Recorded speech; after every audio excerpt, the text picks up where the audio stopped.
Welcome to my channel. Is iOS 7 making you feel sick? Here's why. Apple's new iOS 7 software is apparently making some people seasick on solid ground. Experts on motion sickness say the sharpness of the screen and the motion of the icons may be partly to blame. Users who have upgraded to iOS 7 are reporting nausea, headaches and vertigo in a message thread that started Sep.18 on Apple's support website. "I just used my phone for about 20 minutes, and now I feel like I'm going to vomit," one user wrote in a comment on the site. Another said, "It's exactly how I used to get car sick if I tried to read in the car."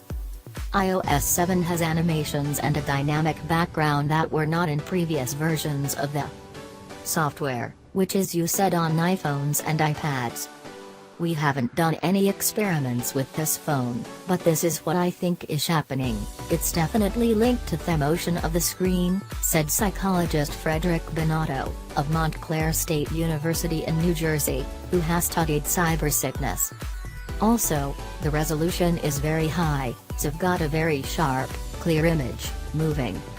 The icons on the phone constantly move slightly, and with the background, this produces a 3D impression, or a parallax effect, making it look as though the icons are floating above the background.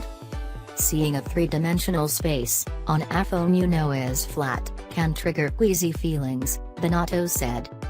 The new software also produces the impression of zooming in and out when user switches between applications, which may confuse the brain into thinking that the person is moving. Visually, the input is indicating that the person is moving, but all the other senses indicate the person is not moving, or, even worse, with these phones, is moving in a different way, Bonatto said. Such conflicting information can cause dizziness, headaches and nausea, effects that can also sometimes be caused by IMAX movie theaters and flight simulators. Although phone screens are much smaller than movie theater screens, phone screens are placed closer to the eyes, which means the visual input dominates the brain, experts said. With the iPad, it's even worse, because it's larger and is covering more of your field of view, said Andrea Bubka, who researches cybersickness at St. Peter's University in Jersey City, New Jersey. Some users may also experience a strain due to the parallax effect. "It looks three-dimensional, but it's actually two-dimensional. When that happens, your eye doesn't know exactly where to focus," Bonatto said. Higher resolution and sharper images in iOS 7 may make the visual input look less like it is coming from a display, and more like a piece of the real world. "I'm not surprised to hear this about iOS 7, said Thomas Stoffrigan, a professor of kinesiology who studies motion sickness at the University of Minnesota. "As imaging technology develops across platforms, and we get greater frame rates and resolution, we find an increasing tendency for it to make people sick." The iOS 7 software comes pre-installed on all new iPhone 5C and 5S models. For people with earlier version devices who upgraded to iOS 7, going back to iOS 6 is not an option.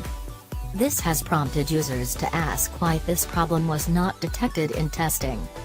"It hurts my eyes and makes me dizzy, so annoying that we can't downgrade," one user said.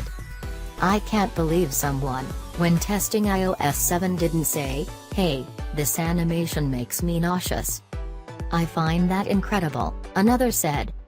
One solution that may reduce some off motion on the screen is to go to Settings, then General and then Accessibility. There, users can turn on Reduce Motion. Although the effects may make symptoms worse for people who have disorders of the inner ear that affect their movement and balance, for most people, this is not going to be a big issue, Bubka said. "There are little tricks you can do to adapt. You just have to look elsewhere for a little while," Bubka said.